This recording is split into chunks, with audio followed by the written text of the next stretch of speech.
This weekend will be decisive for Soweto Giants, Kaiser Chiefs and Orlando Pirates, whose continental ambitions hang delicately in the balance. For their players, the second leg ties aren't just about playing for pride, it's about their AFCON and World Cup dreams. Hello and welcome to Soccer Betting News. I'm your host Deshaj, and joining me in studio today is African football expert Mogale Sathekge. Thank you so much, Deshi, for welcoming me. It's such an energetic morning and a very good Friday. I can feel the Friday, and good morning to our listeners. All right. Orlando Pirates are staring down an early exit in the CAF Champions League following their heavy 3-0 defeat to DRC outfit Saint Lupopo. Mo, could we see last season's semi-finalists getting knocked out in the preliminary rounds? No, Pirates is not getting knocked out. Pirates is going to qualify for the group stages. They will win this game. I think they won the game away under unfortunate events or processes. If you can check what actually transpired when they were in DRC.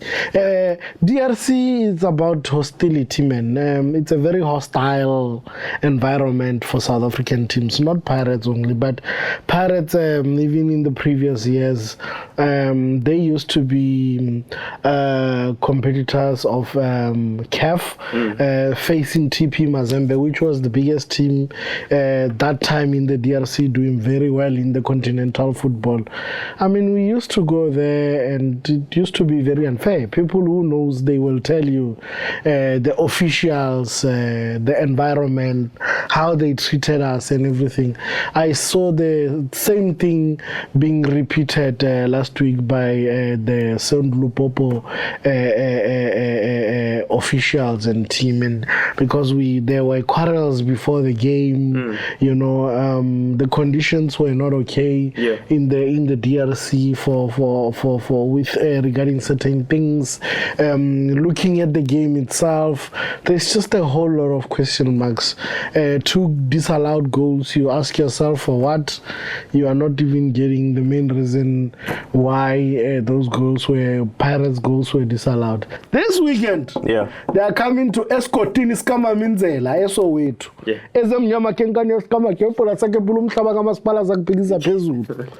But they are getting Pirates properly this weekend. Pirates is going to overturn the 3-0 to maybe 5 or 6. Pirates are winning this game cleanly and simply so. Yeah. Why do you say that? Because you look at the midweek fixture against Polokwane City, where they only managed 1 goal. Sorry, they missed a whole lot of chances against Polokwane City, but you can see the hunger. You could tell the hunger in the players and everything. And then there are certain key players that are going to feature this weekend that were rested midweek. The likes of Tomara Feta, Captain Yamatuke. He's fit for this Saturday's fixture. Relewil Rato Momufugeng, he's fit. And also your Libitos are coming back. Master Chef is coming back.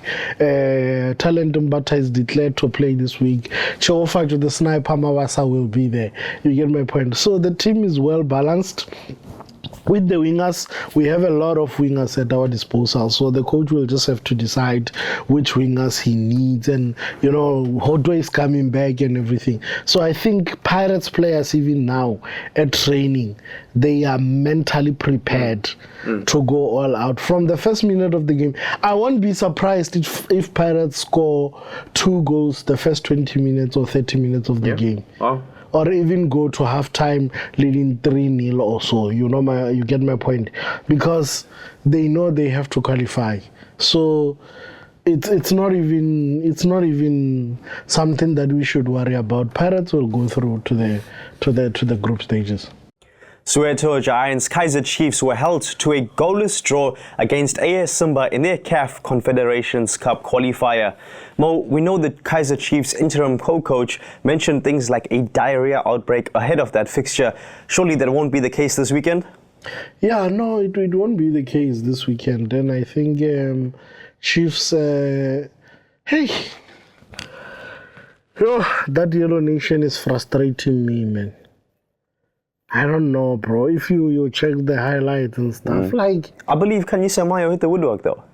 Yeah, but that's what I said about Chiefs when we started analyzing Chiefs after they won the first 4 games, to say they need to keep up with that tempo and that form, because losing it in the middle and whatever, it doesn't help them. It doesn't help the team to achieve anything. And it looks like they are slaking. Bro, Dupreez missed under 0. He was under 0. Not even. It was just him and the goalpost. I don't even know. Maybe the goalkeeper had gone to eat some salad somewhere, because I couldn't pick the goalkeeper anywhere on the camera. But Dupreez still decided that Orlando, he decided to become Henry Pollard. Like, what a shocking moment. And he got 2 opportunities, that guy, and he got this other ball. The goalkeeper was running back to and he skewed it like a banana. I don't know if that guy still wants to be a Chiefs or not. If I was the owner of Kaiser Chiefs, I would be very much worried when players take such kind of decisions. Yeah. Because, I mean, Chiefs was supposed to win that game 4, bro. Let's look at some of Ashley Dupreez's teammates, and the likes of Lelepo, even Brandon Peterson, keeping another clean sheet. Yeah, I read somewhere yesterday, because I'm very much inquisitive about sports, so I was just browsing through my phone last night, and I'm not sure if it's confirmed yet. Apparently I saw a headline. I'm not sure if it's confirmed yet. That is the disclaimer. I'm not saying it's like that. I'm saying I read somewhere where they written that because I'm coming to the Peterson issue, that he is actually the new captain of the mighty Kaiser Chiefs, and the captain armband has been stripped away from Miguel Inacio. I read somewhere, so maybe the team will confirm it and everything because of. What about Konika as well? Yeah, he's consistent from Konika, most probably because I think he was not considered because of he doesn't play more often and stuff. So I think maybe that's why Peterson was the first option to say you can take over from Inacio. But if it's true, it's good for him. It will build confidence for him. It's been a massive recovery for him as well. He's been through some very dark times at Kaiser Chiefs, and you look at winning the Nedbank Cup trophy, keeping 4 straight clean sheets in the league this season. I mean, it's been a massive turnaround for him. Yeah, but we can't judge you on 4 clean sheets when there are 30 games or 60-something games in the PSL, because you count continental competitions, you count local competitions, and the league itself, it's a barren. The league itself, it's a monstrous thing to face and stuff. So he must always show that he wants to be there. The likes of Chaine and Williams, they're doing it at all the stages. If Chaine was to be given a platform for Bafana, I'm quite sure he will perform excellently the way he did at Pirates. You saw midweek against Polokwane City, he denied them a couple of times to equalize and everything and stuff. So yeah, I think Peterson needs to sort of start treating himself that serious to such an extent that he can be ranked amongst the likes of Ricardo Goss, Chaine and Williams, because I mean, who knows, there's AFCON and there's also FIFA World Cup coming next year. Maybe he will get a chance to be part of the team if he continues with his outstanding performances. It's not just about few games dash and you disappear. No. This weekend, will we see Kaiser Chiefs confirming their spot in the CAF Confederations Cup group stages? The Chiefs has to win 5-0. I'm not even gonna back down. The team they are playing is very weak, bro. I can't even remember that team in the whole 90 minutes threatening Chiefs. Chiefs was just all over that team. Maybe one incident, smaller incident where the team threatened to... Hey man, Chiefs just missed. Yeah. I don't know what went wrong, what happened. Chiefs just chose to not beat that team. I don't know what the players were deciding in their heads, but they decided that they are not going to win. You get my point? Yeah. So, unfortunately, we can't say the same about Pirates because their game was also a bit physical. I saw clips where Hoto was hit on the chest with a Shawn Michaels kick and nothing was done. So, it's just, serious. So, yeah, but Chiefs they have to win their game, man. Completing South Africa's trio, Mamelodi Sundowns dispatched Nigerian outfit Remo Stars by 5-1. Mo, it was a case of same old Sundowns. Yeah, I mean, Sundowns will never leave you alone. If they find you sleeping, they will clobber you. And that Remo Stars that is coming here, I foresee it getting around 12 like power lines. You see, you remember what Sundowns did to a team called Power Lines in the Nedbank Cup? They won 26, was it 26 or 24-0 against that team? If that Remo Stars is going to come here and they think that Sundowns is a sleeping giant. Sundowns is not a sleeping giant.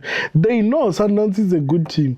But if they think that Sundowns is going to sympathize with the fact that they have 4 goals already now, they can add 6 more. Then it can be 10 aggregate. Sundowns doesn't play. Well, ahead of the fixture, there were some reports suggesting that the visas of some of the Remo Stars players have been denied. Do you have any information regarding that? I don't have enough complete information about that, but I'm quite sure they were denied because of valid reasons. If you're applying for visa and there are some things that they are there in terms of any other individual. They don't meet the visa requirements or so forth.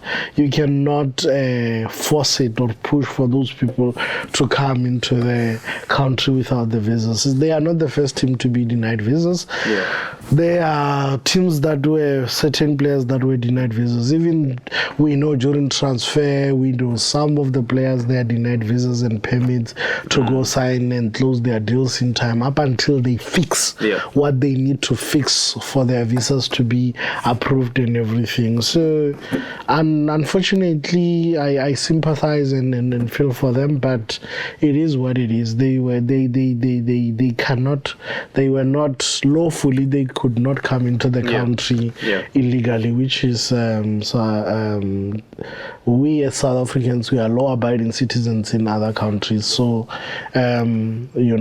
I think some of the countries, and when such kind of things happen, it's not about any other issue, blah blah. It's just about abiding to the laws of those of a certain country when you are going to that country. Sundowns went to play there. They were granted visas in Nigeria because they met the visa requirements. No stories, no problems. Bafana has been traveling. They've never had visa requirements or visa stories. And if a player has got those issues, we know Bafana, they always leave the player behind, or Pirates leave the team behind, or Chiefs or Sundowns. They never say a whole lot of things. So if those Remo Stars don't meet the South African visa requirements, then unfortunately for them, it's obviously it's something that kills the team in terms of preparations and stuff. But it happens, and it can happen to anyone. The next time we'll be discussing football, we'll be unpacking the highly anticipated Betway Premiership fixture between Mamelodi Sundowns and Orlando Pirates.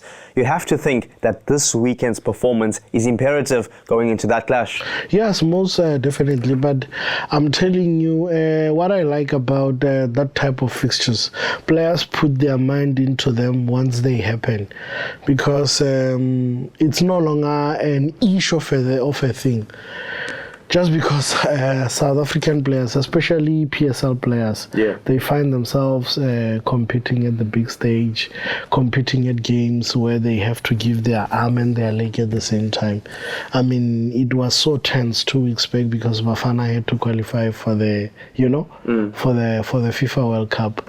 I can tell you, Mbule, Mokwena, their mind were not on the 1st of November fixture. It was solely on Bafana. Pirates and Sundowns had to travel also preliminary rounds for CAF because they wanna pick up where they left off last season and maybe even play finals and or semi-finals again. You get my point? So their mind was on CAF last week. Now, Pirates, it's even harder. They can't think of Sundowns game next week.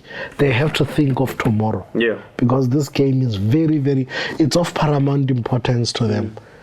If they don't win or turn the score into their favor tomorrow, you understand that they are out of continental football. Yeah. They are out of CAF. I don't know if they will get slaughtered in the CAF Confederation. I don't know. Yeah. But it'll be disastrous for their players because we know that Hugo Bruce said he needs his 11 to play in continental competition or possibly in Europe. You get my point. Now it's going to go back now and say Hugo loves Sundowns, because if Sundowns is already qualified, you're going to play CAF. Yeah. So chances are that you're going to a full 90% Sundowns squad if the old man believes in that criteria and uses that system. You get my point? But like I'm saying, Pirates has to think about tomorrow. Yeah. And then after winning tomorrow, then they can prepare mentally, emotionally, physically for the Sundowns clash on the 1st of November. All right. Well, football fans, you've heard it right here from African football expert Mogale Sathekge calling a win for Kaiser Chiefs, Orlando Pirates and Mamelodi Sundowns. If you haven't already, don't forget to like this video and subscribe to our channel. Let us know in the comments what your predictions are for this weekend's CAF encounters. From all of us in studio, thanks and goodbye. It's a shoe. It's a shoe. It's a shoe, brababa. For more soccer betting tips and previews, get the latest edition of Soccer Betting News for only 10 Rand at your nearest Hollywood Bets branch or newsagent.